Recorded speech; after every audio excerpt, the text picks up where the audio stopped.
یہ دنیا بڑی عجیب چیز ہے. لگ بھگ کوئی 6 ہفتے پہلے سوپور کے ڈاک بنگلے میں جناب ارشاد کار صاحب نے اسی طرح تنظیم کا جلسہ رکھا تھا، جس میں میری خوش قسمتی تھی کہ میں اس پروگرام سے جو ہے وہاں اس میں اپنے ساتھیوں سے ملوں. اس دوران پارلیمنٹ کے انتخابات کے حوالے سے بات ہوئی، مینڈیٹ کے حوالے سے بات ہوئی، کیونکہ اس وقت ہم نے امیدوار کے بارے میں سوچا نہیں تھا، ہم نے امیدوار طے نہیں کیا تھا. لیکن میں نے اس وقت اپنی تقریر میں کہا تھا کہ سوپور کے لوگوں آپ بے فکر رہیے، ہم آپ کو ایک بہترین امیدوار دیں گے جو آپ کے لیے محنت کرے گا، جو کام کرے گا اور ایمانداری سے آپ کے جذباتوں کی ترجمانی کرے گا. مجھے اس وقت ذرا سا بھی شک نہیں تھا کہ وہ ذمہ داری جو ہے وہ میرے کندھوں پہ آ پہنچے گی. لیکن اللہ تعالیٰ کا کرنا دیکھیے، حالات کچھ ایسے بنے اور خاص کر شمالی کشمیر میں جس طرح بی جے پی اور ان کے جو سہیوگی اور ان کے جو پارٹنر اور یہ پراکسی پارٹیاں ہیں، ان کی A party, B party, C party, ایجنسیاں، یہاں کی انتظامیہ، یہ سب گل مل کے جس طرح وہاں کے جو ہے سیاسی حالات سے کھلواڑ کرنا شروع کر گئے، نیشنل کانفرنس کی تنظیم نے یہاں پہ بارہمولہ کپوارہ پارلیمانی حلقے میں الیکشن لڑنے کی ذمہ داری مجھے دی. اور آج اس سلسلے میں آپ سب کے سامنے اپنے آپ کو پیش کر رہا ہوں ایک اپیل اور ایک گزارش کرنے کے لیے. لیکن وہاں پہ آنے سے پہلے میں کچھ اپنی باتیں آپ کے سامنے رکھنا چاہتا ہوں جس پہ میں چاہتا ہوں آپ لوگ غور کریں.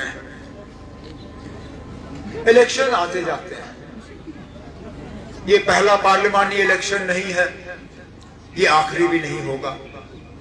5 سال پہلے بھی پارلیمنٹ الیکشن تھے، انشاءاللہ اس سے 5 سال بعد دوبارہ پارلیمانی الیکشن ہوں گے. لیکن ان پارلیمانی الیکشنوں کی باقی الیکشنوں کے مقابلے جو ہے ان کی اہمیت بڑھ جاتی ہے، کیونکہ یہ الیکشن جو ہیں 5 اگست 2019 کے بعد سب سے پہلا بڑا والا الیکشن ہے. اس 5 اگست 2019 نے جس طرح ہمیں ترم بھرم کیا، تہس نہس کیا، ہماری شناخت، پہچان، وجود، وقار، سارا کچھ تہس نہس کیا. آج بدقسمتی سے ہم اس دور سے گزر رہے ہیں جس دور سے بابا قوم شیر کشمیر شیخ محمد عبداللہ نے اپنا جد و جہد، اپنی لڑائی، اپنا سارا کچھ جو ہے داؤ پہ لگا کے ہمیں نکال دیا تھا. ہمارے جو بزرگ ساتھی ہیں جن کو میں اپنے سابقہ ایم ایل اے گنائی صاحب کو ان میں گنتا ہوں، ان کو یاد ہوگا وہ دور جس دور سے بابا قوم نے ہمیں نکالا تھا، جب سیاسی طور ہم غلام تھے، ہماری آواز میں کوئی دم نہیں تھا، ہماری سنوائی کہیں ہوتی نہیں تھی، سرکاری دفتر میں جانے کا تو دور کا مطلب وہاں ہماری انٹری نہیں ہوتی تھی. اگر غلطی سے ہماری وہاں پہ ہم داخل ہو بھی جاتے تھے، ہماری سنوائی وہاں ہوتی نہیں تھی، ہماری بات وہاں آگے پہنچتی نہیں تھی، ہمارے مطالبے حل ہوتے نہیں تھے. اس سیاسی غلامی سے بابا قوم شیر کشمیر نے ہمیں نکالا. جب یہاں پہ جمہوریت قائم ہوئی، ہمیں ووٹ کا حق ملا اور اس ووٹ کے حق کے ذریعے جو ہے ہماری آواز میں طاقت آئی اور ہم اپنے مستقبل کو خود بدلنے میں کافی حد تک کامیاب ہوئے. لیکن اس کے ساتھ ساتھ ہم یہاں اقتصادی غلامی کے بھی شکار تھے. ہمارے پاس اپنا کچھ نہیں تھا، ہمیں اپنی زمین پہ حق نہیں تھا، ہمیں اپنے پانی پہ حق نہیں تھا، ہمیں اپنی ہوا پہ حق نہیں تھا. ہم کام کرتے تھے تو کسی اور کے لیے کرتے تھے. یہاں پہ نظام جو ہے وہ ذیلداروں کا تھا، چکداروں کا تھا، زمینداروں کا تھا، ہمارا اپنا نہیں تھا. اور بابا قوم شیر کشمیر شیخ محمد عبداللہ نے ہمیں اس اقتصادی غلامی سے نکالا. ہمیں پوچھا جاتا ہے اکثر بیشتر، خاص کر جو ملک کے باقی کونوں سے میڈیا آتی ہے یا دنیا بھر کی میڈیا آتی ہے، وہ ہم سے پوچھتے نا بتائیے 370 نے یہاں کے لوگوں کو کیا دیا، کیونکہ جو یہاں پہ بنا وہ باقی ملک میں بھی بنا. اور میں کہتا ہوں کچھ حد تک آپ کا یہ کہنا صحیح ہے. اگر باقی ملک میں ہسپتال ہیں تو یہاں پہ بھی ہیں، اگر باقی ملک میں سکول ہیں تو یہاں پہ بھی ہیں، اگر باقی ملک میں کالج اور یونیورسٹی ہے تو یہاں پہ بھی ہے. اگر باقی ملک میں بچوں کو روزگار ملتا ہے تو کچھ حد تک یہاں پہ بھی ملتا ہے. تو فرق کیا ہے؟ میں نے کہا فرق ایک چیز ہے, یہاں پہ قلم کے ایک دستخط سے بنا ایک پیسہ معاوضہ لیے بابا قوم نے یہاں کے لوگوں کو زمین کا مالکانہ حق دیا. اور اس طرح کا مثال اس ملک میں اور کسی ریاست میں آپ کو دیکھنے کو نہیں ملے گا. اور یہ 370 کی بدولت ہے. اگر ہمارے پاس اس وقت اپنا آئین نہیں ہوتا, اپنے قانون بنانے کا حق نہیں ہوتا, شاید ہی بابا قوم ہمیں اس وقت اس اقتصادی غلامی سے نکالنے میں کامیاب ہوتے. اور آج یہ دلی والے ہیں دوبارہ ہمیں اس اقتصادی غلامی کی طرف دھکیلنے کی کوشش کر رہے ہیں. ہماری زمینوں کو کسی نہ کسی بہانے جو ہے اس کو لینے کا کام, چاہے وہ سڑک کے نام پہ, ریل کے نام پہ, کسی کارخانے کے نام پہ, ہمیں ان زمینوں سے جو ہے بے دخل کرنے کی کوشش کی جا رہی ہے. جن زمینوں سے ہم کچھ کماتے ہیں, چاہے ہم وہاں چاول لگائیں, چاہے وہاں ہمارے سیب کے پیڑ ہوں, چاہے وہاں ہمارے اخروٹ کے درخت ہوں, چاہے ہمارے وہاں بادام کے درخت ہوں, چاہے وہاں زعفران لگا ہو, لیکن کچھ نہ کچھ اس زمین سے ہم کماتے ہیں. ان زمینوں سے ہمیں بے دخل کرنے کی کوشش کی جا رہی ہے. فاروق عبداللہ صاحب نے شیر کشمیر کا یہ پروگرام جو ہے روشنی کے تحت اس کو آگے لینے کی کوشش کی. ان کا مقصد یہ تھا کہ جو لوگ سرکاری زمین پہ قرض کرایہ دے کے وہاں پہ بیٹھے ہوئے ہیں انہیں ایک ٹائم پیسہ دے کے وہ زمین کا مالکانہ حق ملے. لیکن اس حکومت نے اس کو بھی تہس نہس کیا. آج ان قاہچرائی زمینوں پہ, ان سرکاری زمینوں پہ, ان زمینوں پہ جن پہ آپ کا حق بنتا تھا, ان پہ بلڈوزر کے ذریعے جو ہے آپ کو ان سے بے دخل کیا جا رہا ہے. بچوں کے روزگار کی اگر ہم بات کریں تو کہاں ہیں وہ روزگار کے آرڈر جن کے وعدے ان سے کیے گئے تھے؟ آج اس ملک میں سب سے زیادہ بے روزگاری اگر ہے تو جموں کشمیر میں ہے. اور اس کے لیے آپ نیشنل کانفرنس کو قصوروار ٹھہرا نہیں سکتے ہو. ہمیں تو حکومت چھوڑے ہوئے 10 سال ہو گئے, 5 سال تو اب لگ بھگ یہ گورنر رول میں ہوا ہے.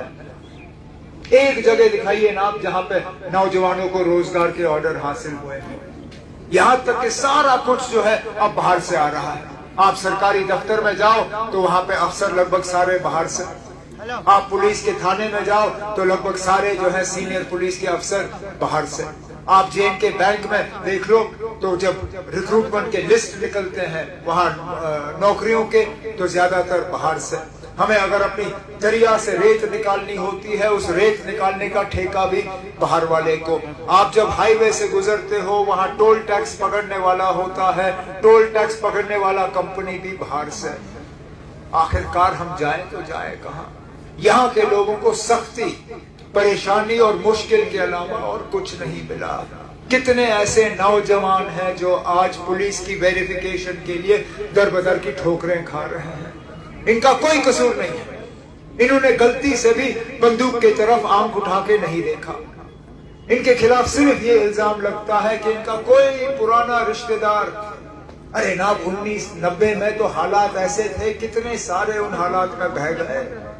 بڑے بڑے لیڈر جو آج میرے خلاف الیکشن لڑ رہے ہیں انہوں نے بھی یہاں ملٹن تنظیم کھڑی کی, انہوں نے بھی یہاں بندوقیں بانٹی, وہ بھی پاکستان گئے تھے بندوق لانے کے لیے, لیکن ان کا پاسپورٹ آپ نے نہیں روکا, ان کا ویریفیکیشن آپ نے نہیں روکا, ان کی سرکاری نوکری آپ نے نہیں روکی. لیکن یہاں جو نوجوان جو 90 میں پیدا بھی نہیں ہوا تھا, جن کی عمر آج 18 سال ہوگی, 20 سال ہوگی, کیونکہ ان کا کوئی دور دراز رشتہ دار, کوئی چاچا, ماما, تایا, دادا, انہوں نے شاید بندوق اٹھائی ہو, اس بنیاد پہ اس نوجوان سے کہا جاتا ہے کہ ہم آپ کی سی آئی ڈی ویریفیکیشن نہیں کریں گے. پاسپورٹ نہیں ملتا, سرکاری نوکری نہیں ملتی, بینک کا لون نہیں ملتا, جائیں گے کہاں؟ نہ ان کو نوکری ملتی ہے, نہ یہ اپنا کاروبار کھول سکتے ہیں. تو ان کا مستقبل, ان کی کوئی خطا نہیں, کوئی غلطی نہیں, لیکن مستقبل ان کا جو ہے اس سے کھلواڑ. میری جب حکومت تھی میں نے خاص طور پہ یہ فیصلہ کیا تھا کہ ہم یہ بلیک لسٹ جو کہتے تھے وہ سلسلہ ہم بند کریں گے. ملیٹنٹ کا بچہ ملیٹنٹ نہیں ہے, ملیٹنٹ کا داماد ملیٹنٹ نہیں ہے, ملیٹنٹ کا پوتا ملیٹنٹ نہیں ہے.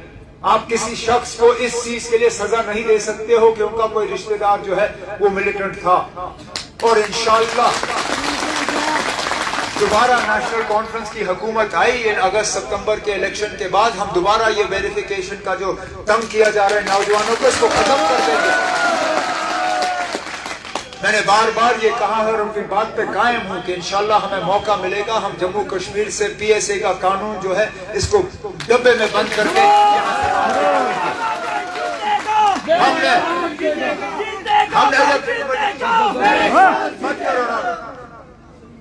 ہم نے ان لڑکوں کے لیے ان لوگوں کے لیے رستہ کھولا تھا جو پار گئے تھے ٹریننگ حاصل کرنے کے لیے لیکن بندوق لے کے واپس نہیں آنا چاہتے تھے. نیپال کے ذریعے ہم نے ان کو واپس آنے کا راستہ دیا اور کئی سارے جو ہے واپس آئے.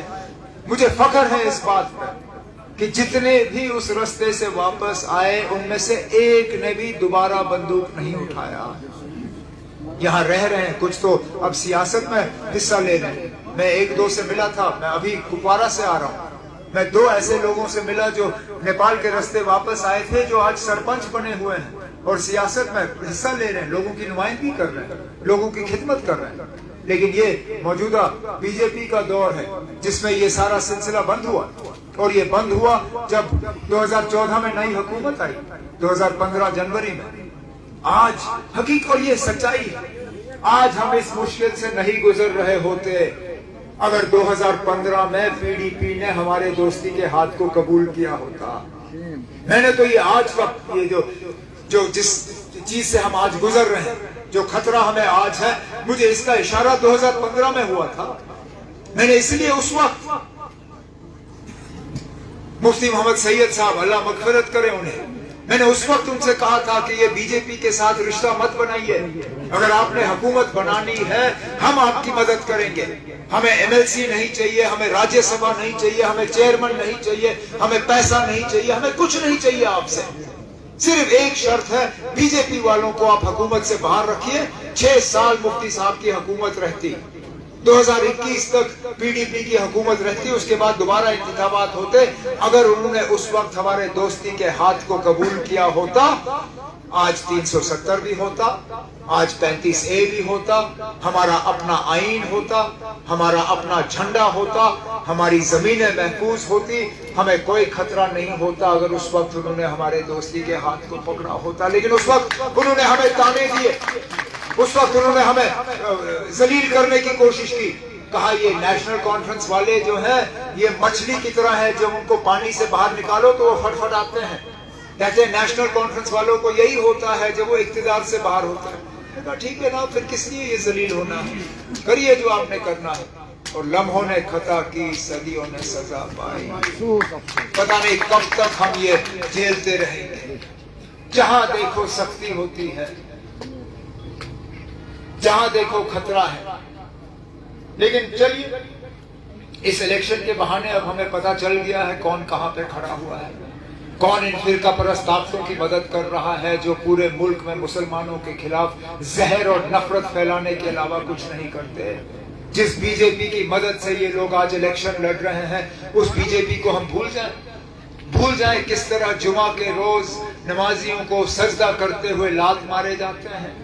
بھول جائیں کس طرح اس سال رمضان کے پاک مہینے میں گجرات کے اس یونیورسٹی میں وہ بچے جو پڑھ رہے تھے ان کے پاس تراویحوں کے لیے جو ہے مسجد نہیں تھی، ان کے پاس کمرہ نہیں تھا جہاں وہ تراویح پڑھیں، تو اپنے ہاسٹل کے باہر جو ہے اکٹھے ہو کے وہ تراویح پڑھ رہے تھے. باقی کچھ بچے آئے، ان کو مار مار کے وہ حالت کی کہ وہ ہسپتال میں داخل ہونا پڑے. یہ بی جے پی ہے. ہمارے بچیاں بھول گئے ہم کس طرح کرناٹکا میں ہماری بچیوں کو اسکول اور کالج جانے نہیں دیا کیونکہ انہوں نے کیونکہ وہ حجابی تھا، اور ان سے کہا گیا تھا کہ پہلے حجاب اتارو پھر اسکول جاؤ. کیا یہی دور ہم جموں کشمیر میں لانا چاہتے ہیں؟ بھول جائیں کس طرح پورے ملک میں آج الیکشن کے دوران مسلمانوں کو ذلیل کیا جا رہا ہے. کہا جا رہا ہے کہ مسلمان جو ہے وہ ہندو کے زیور چھینیں گے. کس طرح کہا جا رہا ہے کہ مسلمان جو ہے وہ ہندوؤں کی زمینیں چھینیں گے. کہا جا رہا ہے کہ یہ مسلمان جو ہے یہ رام مندر پہ جو ہے بابری مسجد کا تالا لگائیں گے. یہاں تک کہ پچھلے دنوں یہ کہا کہ یہ الیکشن جو ہے یہ نریندر مودی اور راہل گاندھی کے درمیان اور ترقی اور جہاد کے درمیان ہے. کیا مسلمان کے خلاف صرف آپ یہ جہاد کا لفظ استعمال کرو گے؟ کیا ہم ترقی میں شامل نہیں ہونا چاہتے؟ کیا ترقی میں شامل ہونے کا ہمیں کوئی حق نہیں ہے؟ کیا ہمارے بچوں کو روزگار کا حق نہیں ہے؟ کیا یہاں پہ ہمیں کارخانوں کا حق نہیں ہے؟ کیا ہمیں حق نہیں ہے کہ ہمارے بھی سڑکیں ٹھیک ہوں، ہماری بھی بجلی کا نظام ٹھیک ہو، ہمارے بھی جو ہے یہاں کارخانے لگے اور ہم آگے ترقی کریں؟ بس صرف یہ تانا کہ آپ مسلمان ہیں تو ان کو جہاد کے علاوہ اور کچھ نہیں آتا. خواہ ہمیں ہر بات پہ جو ہے پریشان اور تنگ کرنے کی جو ہے کوشش کی جاتی ہے. اور بہتر کیا ہوا نا، کیا بدلا ان پچھلے 5 سالوں میں؟ ماں سوائے انہوں نے میٹر خوب لگے، اور میٹر لگانے میں بھی بجلی تو ہے نہیں کہیں. میں 5 دن جو ہے لولاب کی وادی میں رہا، مشکل سے میں نے چند گھنٹوں کے لیے بجلی دیکھا، اور شہروں میں بھی کوئی خاص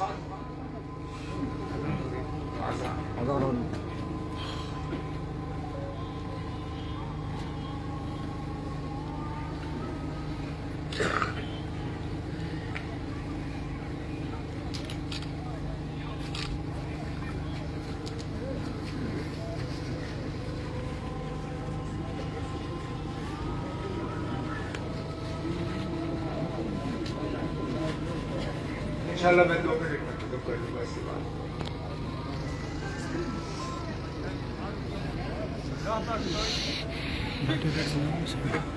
ان سے بھی اس میں